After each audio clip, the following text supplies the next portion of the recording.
Hey guys, it's Hannah, and as promised, today's video is going to be some scary stories. Now, I have a little bit of an introduction. If you're not interested in hearing that, I'm going to put a timestamp here of where the actual stories begin, and just go ahead and skip on to that time.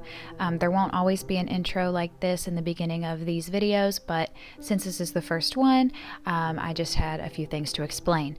So first and foremost, please excuse the audio. This is a new style of video for me, so I am still working on exactly how to make the audio sound best. So if it doesn't sound exactly perfect, I'm so sorry. Just know I'm working on it, and hopefully it will get better as the videos continue. I did want to say that yes, of course, this is a different style of video. I thought that doing the videos about scary stories in this format would just be a little bit easier for you as a viewer to just listen to it kind of as you're going about your day, which is how I like to listen to spooky, scary stories. So I just thought this would be a little bit easier, and with the imagery on the screen would just be a little better than just staring at my face for the entirety of the stories. And also I wanted to say that if you have stories that you would like me to read on this channel, please send them to me. The email that you can send them to is in the description below. And finally, these stories that I found all today come from Reddit, and all credits to the author of these stories will also be listed in the description below. And okay, I think that is everything I need to say. As always, please let me know if you like this style of video, what you want to see more of from me. Of course, we are still continuing with Frightful Fridays, and that will continue this Friday. I'm wishing you guys a very happy Halloween as well, and let's go ahead and get on into these spooky stories. I wasn't entirely sure where to put this post, so I'm going to put it here and a couple more places. So this happened about 3 days ago, and I'm shaken up.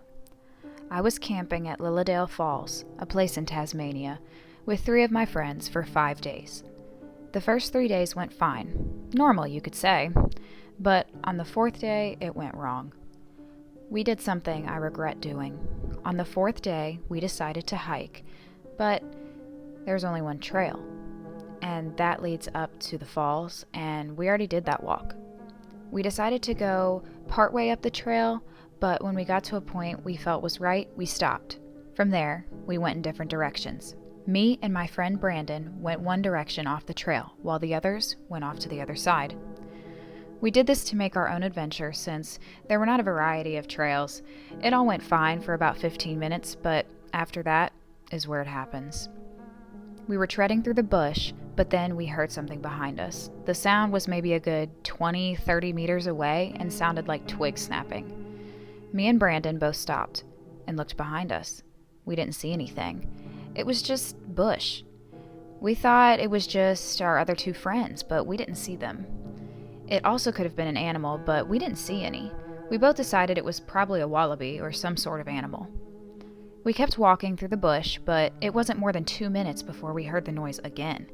The noise sounded more like footsteps this time. The sound stopped a second or two after we stopped. We couldn't see the source, but this time we were certain it was a person. We yelled out to them, but the bush stood silent. After that, we had an unnerving feeling of being watched. There was also another feeling. It was a feeling of dread. I can bet you what I was feeling, Brandon was definitely feeling as well.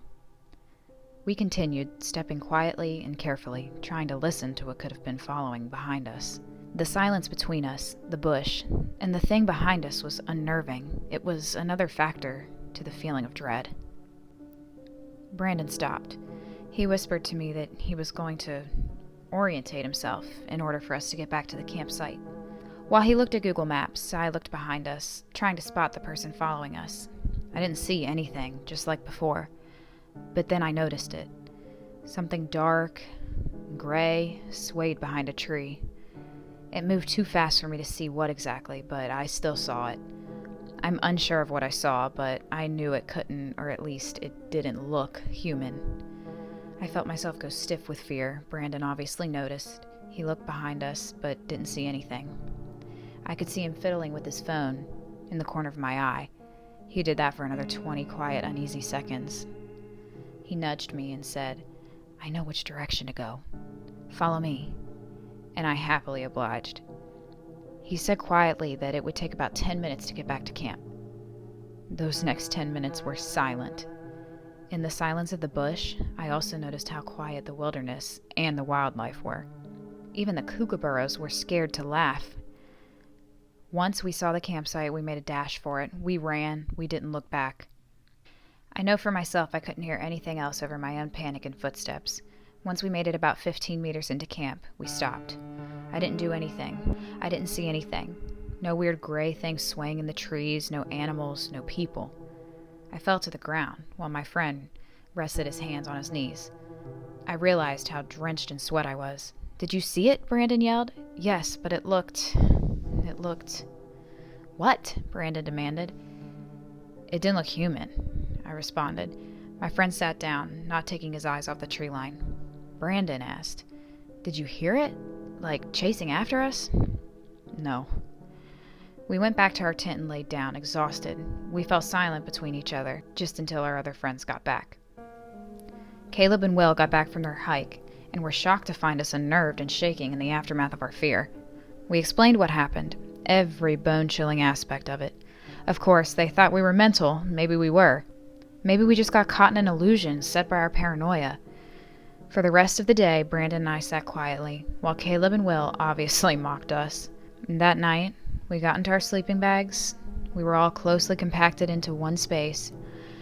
As much as it was uncomfortable, it made me feel safer. I got jolted awake by Will. He was shaking me violently. It scared me, and I yelped. I woke Caleb up with my yelp. "Did you hear that?" Will hushed. "Hear what?" Caleb said. Just as Will made a sound, he stopped, and my heart dropped when I realized why. In the distance, there was a noise, the same noise. It was back. "Wait, is that it? The thing you guys heard?" Caleb said to me. "Yes." In the distance, you could hear it, getting closer and closer. Now that it was most likely in the field where we camped, its footsteps were quieter. The next couple of minutes were dead silent, apart from the noise of it getting closer. The feeling of dread returned. The feeling or instinct of something wrong returned. I felt like I knew what was going to happen next. I was going to die. It was here. I could hear it tracing outside of the tent, breathing deeply. I was sweating, badly. For the next hour or so, all you could hear was it breathing and walking around. It wasn't as close, but it was still outside. We heard rattling. Then we heard several things falling onto the ground. It was by our table, with our food on it. It must have been playing with the food there. I kept thinking back to when I first saw it, seeing it duck behind a tree. Then another decision I longed to regret. Curiosity got the better of me. I wanted to see it. I got up slowly and quietly crawled to the tent door. I could feel Will's hand grab me and tug me, most likely trying to stop me. I didn't let him. I grabbed the tent zipper and pulled it up slowly and quietly. I peeked through the hole. What I saw horrified me. It was a four-legged creature. It stood about 5 to 6 feet tall. It had long forelimbs with shorter hind legs. It had a short tail, and its head resembled that of a skull. I jumped back, frightened. I jolted to the ground, and I laid still for the remainder of the time it was there. It left a couple hours later. It was about 5 a.m. when I think we left. We sat silently until roughly about 7 a.m. On the 5th day, we didn't care. We packed up and left. I swear on my life, we will never go back there. I refuse to go back there. My friend Brandon nicknamed it the Fear Jackal. I have drawn a sketch of it, a rough image of the horrifying creature. Trust me when I say it was scarier in person. I don't know what it was, but I don't think I want to find out. Every October, my sister and I have a pumpkin carving competition, and this fall was no different. Our mom picked us up 2 large pumpkins after her work shift. My sister and I took them into the kitchen and started to carve.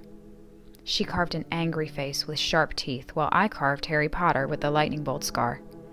My mom and dad said that we were both winners, but I knew deep down that mine was the better pumpkin. After we finished, we put the candles into them and put them on our front steps for the neighborhood to see. My sister and I stood in admiration at our pumpkins. We were standing at the edge of our driveway when I heard leaves being stepped on. I turned around and saw a man in all black standing across the street, staring at us. When I saw him, he took off. I grabbed my sister's hand and ran back inside. I told my mom and dad what happened. My dad went outside to investigate. When he came back inside about 5 minutes later, he said he didn't see anything. He told me not to worry, and he made sure the doors and windows were locked. The rest of the night was normal, and we went to bed. Later that night, around 2 a.m., I woke up to a noise in my room. I opened my sleepy eyes and saw my Harry Potter pumpkin at the foot of my bed. I was confused. Then I saw a note underneath it. I opened it, and it read, "Your pumpkin is better than your sister's." I started to freak out. I sprinted to my parents' room and showed them the note and my pumpkin. My dad rushed, went into his closet, and pulled out his gun. He woke up my sister and told everyone to stay in his room while he went downstairs to check everything out. About 10 minutes later, he said everything was clear and that we could come down. Our back door was damaged. The window was shattered. On the front porch, my sister's pumpkin was smashed. We called the police. They searched for prints and evidence, but found nothing. There wasn't much they could do other than inform us to install a security system. To this day, we have no idea who broke into our house and left the note. But every October, I'd be lying if I didn't tell you I look out my bedroom window, waiting for them to return. If you're like me, you love hearing scary things about the forest until you have a bad encounter. The base is, I snuck out and went into the forest in the middle of the night because my friend dared me to. I was about 16 when this happened. So I was sitting in my room at 10 p.m. on a call with my friend when she started talking about nightmares that she's had. Further into the conversation, we started a truth or dare. I said dare, and she said I dare you to go into the forest right now and say a whole bunch of gibberish and see if anything happens. I said no, obviously, but she convinced me. So I grabbed a flashlight and jumped out my window. It was about 1 a.m. at the time, and I started walking to the forest. I got to the forest at about 2 a.m. I started walking into the forest. I walked on so many sticks and leaves until I got into an opening. It was just a circle, no trees or anything. I would say it was about 7 feet long and 7 feet wide. So I went to the middle and I said some gibberish. I finished saying random words and I started my way back home.